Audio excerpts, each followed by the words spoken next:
Good morning everyone, most welcome in Avinash tutorial. हम लोगों ने लास्ट क्लासेस में इलेक्ट्रोलाइसिस से स्टार्ट किया था, उसी टॉपिक को हम लोग कंटिन्यू कर रहे हैं। सो फर्स्ट पॉइंट है, आज का जो फर्स्ट पॉइंट है वह है molten lead bromide is electrolyse by using inert electrode at cathode lead metal is obtained whereas anode bromine vapours are obtain. देखिए, अगर आप मोल्टेन मतलब लिक्विड थोड़ा फॉर्मेशन में लेड ब्रोमाइड ले लेते हैं इलेक्ट्रोलाइज में बाय यूजिंग इनर्ट इलेक्ट्रोड, तो ये जो लेड ब्रोमाइड है वो ब्रेकअप होता है और इस तरह से आपका एनोड पे आपको ब्रोमीन मिलता है और कैथोड पे आपका लेड मिलता है। यहाँ पर PbBr2 है और ये आपका लेड ब्रोमाइड है। और जब लेड ब्रोमाइड इलेक्ट्रोलाइसिस प्रोसेस से हो करके जाता है तो इस केस में लेड आयन और ब्रोमीन आयन में कन्वर्ट हो जाता है। यहाँ पर इलेक्ट्रोलाइसिस में जो कैथोड है, जो कैथोड का जो रॉड्स है, वहाँ पर आपका जो लेड आयन है वो 2 इलेक्ट्रॉन को गेन करता है और इसके बाद वो लेड में कन्वर्ट हो जाता है, क्योंकि एडिशन ऑफ इलेक्ट्रॉन है, दैट्स वाई इसको हम लोग रिडक्शन कहते हैं। और एनोड आयन पे जो ब्रोमीन आयन है वो 2 इलेक्ट्रॉन को लूज करके ब्रोमीन में कन्वर्ट होता है। Lose of electron is known as oxidations. तो यहाँ पर आपने देखा कि Br2Br है, इसको Br2 भी लिख सकते हैं। तो इस तरह से आपका PbBr2 जो है वो आपको ब्रेकअप हो गया आयन में। The ion compounds which in their fused molten state और इन एक्वस सॉल्यूशंस, मतलब आयन कंपाउंड वो कंपाउंड जो सॉलिड स्टेट में ना हो, जो आपके लिक्विड या फ्यूज्ड मतलब टूटे हुए, वो बॉन्ड जो है उनके बॉन्ड आपके जो पार्टिकल्स के बीच का जो बॉन्ड है वो बॉन्ड वीक हो, तो वीक बॉन्ड हो जाता है तो उसी को हम लोग फ्यूज्ड कहते हैं, अदरवाइज मोल्टेन कर लेते हैं। In aqueous solutions allow the passes of electric current are called electrolytes. ये जो आयन फॉर्मेशन में जो ब्रेकअप हो जाते हैं, इस आयन फॉर्मेशन में ब्रेकअप होने के कारण ही इसमें इलेक्ट्रिसिटी फ्लो कर सकती है और इस प्रोसेस को हम लोग इलेक्ट्रोलाइट्स कहते हैं। There are 18 vertical columns in a periodic table. The order of arrangement of the groups from left to right, ये आपका ऑर्डर है periodic table में। फिर 1B से स्टार्ट होता है लाइक दिस, ये ऑर्डर है अप टू 0 तक गया है, क्योंकि एक पीरियड में अगर हम लेफ्ट से राइट में जाते हैं थर्ड फोर्थ में तो टोटल जो है ग्रुप्स वो 16 आपका हो जाता है। तो उसके अकॉर्डिंग ये ग्रुप्स के नेम दिए गए हैं। But according to the latest accommodations of IUPAC the groups are name, जो ग्रुप्स का जो नेमिंग किया गया IUPAC नेम में वो 1 से लेकर के 18 तक है। The element of group 1 to 13, 14, 15, 16 and 17 are called normal element और रिप्रेजेंटेटिव एलिमेंट। जब हम लोग ग्रुप में आते हैं फर्स्ट सेकंड, इसके बाद 13, 14, 15, 16, 17 आ जाते हैं, तो ये जो ग्रुप्स हैं, इस ग्रुप्स को हम लोग नॉर्मल एलिमेंट कहते हैं, अदरवाइज रिप्रेजेंटेटिव एलिमेंट्स कहते हैं। The elements of these groups are called normal element otherwise representative element. These element have incomplete outermost shell. अगर कोई फर्स्ट ग्रुप में है तो सबके आउटर मोस्ट सेल में 1 इलेक्ट्रॉन होगा, सेकंड ग्रुप में 2 इलेक्ट्रॉन होगा, 13 में है तो 3 होगा, अगर 14 ग्रुप्स में है तो 4 इलेक्ट्रॉन होगा, 15 अगर ग्रुप्स में लाइज कर रहा है तो 5 होगा according to this one.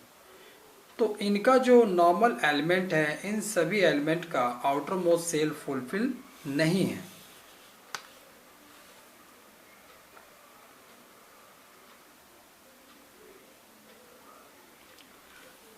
The element of group 3, 4, 5, 6, 7, 8, 9, 11, 12 are known as transition element. Periodic table देखेंगे लाइक दिस, ऐसे स्टार्ट होकर के फिर ये फॉर्मेशन में जाता है। तो 1 2 के बाद ये इस फॉर्मेशन में आके फिर ऐसे होता है। तो जो डाउनवर्ड जो पार्ट है वही आपका स्टार्ट होता है 3 4 5 6 से लेकर के 12 तक, जिसको कि ट्रांजिशन एलिमेंट कहते हैं। द एलिमेंट ऑफ ग्रुप 18 और 0 groups are called inert gas, noble gas, rare gas, as they have stable configurations for the following octet rule। जो 18 ग्रुप में लाइज करते हैं उनके लास्ट में इलेक्ट्रॉन जो होते हैं वो फुलफिल होते हैं, दैट्स वाई ये रिएक्शन में पार्टिसिपेट नहीं करते, इसलिए इसे हम लोग इनर्ट गैस भी कहते हैं, नोबल गैस भी कहते हैं, या रेयर गैस भी कर लेते हैं। अब जो इलेक्ट्रोलाइट है बेसिकली इसको 3 पार्ट में डिवाइड किया गया है। पहला है स्ट्रॉन्ग इलेक्ट्रोलाइट, वीक इलेक्ट्रोलाइट और नॉन इलेक्ट्रोलाइट। स्ट्रॉन्ग इलेक्ट्रोलाइट कहते हैं the electrolyte which almost completely dissociated in their aqueous solutions और molten state. The solutions mainly consist of ion. Strong electrolyte वो इलेक्ट्रोलाइट है जो कंप्लीटली एक्वस सॉल्यूशन में dissolve हो जाए। डिसॉल्व होने का मतलब होता है कि वो अपने आयन में ब्रेकअप हो जाए।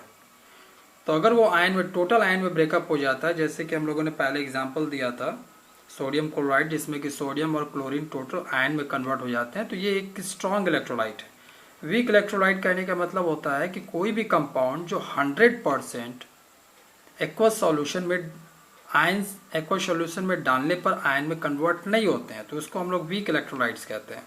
इलेक्ट्रोलाइट विच पार्शियली और incompletely dissociated in their aqueous solutions, मतलब एक्वस सॉल्यूशंस में या तो थोड़ा सा वो आयन फॉर्मेशन बनाए, अदरवाइज वो आयन फॉर्मेशन बनाए ही नहीं, तो उस टाइप के जो इलेक्ट्रोलाइट होते हैं उसे हम लोग वीक इलेक्ट्रोलाइट कहते हैं। The solutions contain both ions and molecules, और ये वीक इलेक्ट्रोलाइट है तो होते हैं ये आयन और मॉलिक्यूल फॉर्मेशन में हो सकते हैं।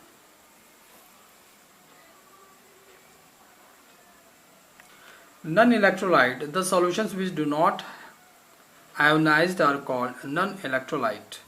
वो इलेक्ट्रोलाइट जो एक्वस सॉल्यूशन में अगर या किसी भी सॉल्यूशन में हमने डाला और उसमें आयन फॉर्मेशन में वो कन्वर्ट नहीं हुए, तो उस टाइप के इलेक्ट्रोलाइट को हम लोग नॉन इलेक्ट्रोलाइट कहते हैं। अब हम यहाँ पर एग्जांपल ले रहे हैं कि वीक, स्ट्रॉन्ग, वीक और नॉन इलेक्ट्रोलाइट के। अगर स्ट्रॉन्ग इलेक्ट्रोलाइट का कुछ एग्जांपल लेना चाहें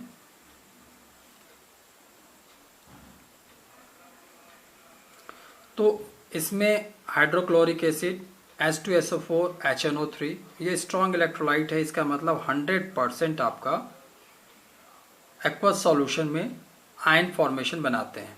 तो ये हो गए स्ट्रॉन्ग एसिड। स्ट्रॉन्ग बेस में जो स्ट्रॉन्ग इलेक्ट्रोलाइट है वो sodium hydroxide and potassium hydroxide है। और all salts are strong electrolytes.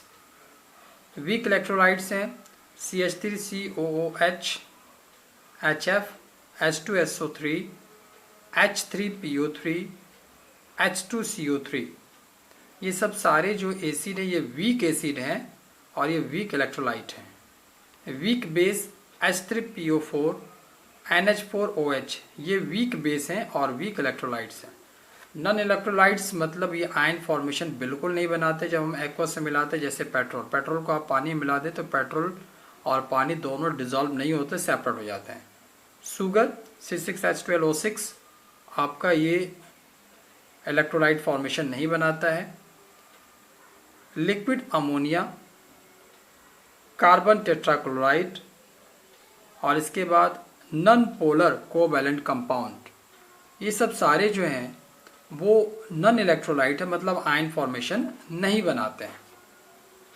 Electrolysis, the chemical process in which the ionic compounds in their fused, molten or aqueous solutions allow the passage of electric current, undergo simultaneous chemical decompositions leading to the discharge of ions at electrodes is called electrolysis।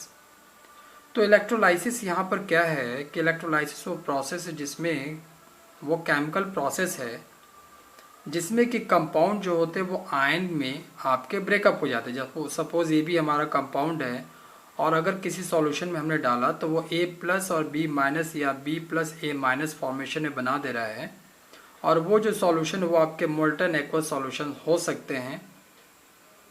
हमने solution में dissolve कर लिया, dissolve करने के बाद अगर electricity हम उस सॉल्यूशन में दे तो वो अगर आयन फॉर्मेशन में चेंज हो जाए जिसमें कि केमिकल डिकम्पोजिशंस आपका हो, तो इस तरह के जो प्रोसेस होते हैं इसे हम लोग इलेक्ट्रोलाइसिस प्रोसेस कहते हैं। नेक्स्ट क्लासेस में हम लोग अगेन इलेक्ट्रोलाइसिस से जो रिमेनिंग टॉपिक जो बचे हुए हैं जो फास्ट ट्रैक रिवीजन में, उस चीज़ को हम लोग कवर करेंगे। Thank you.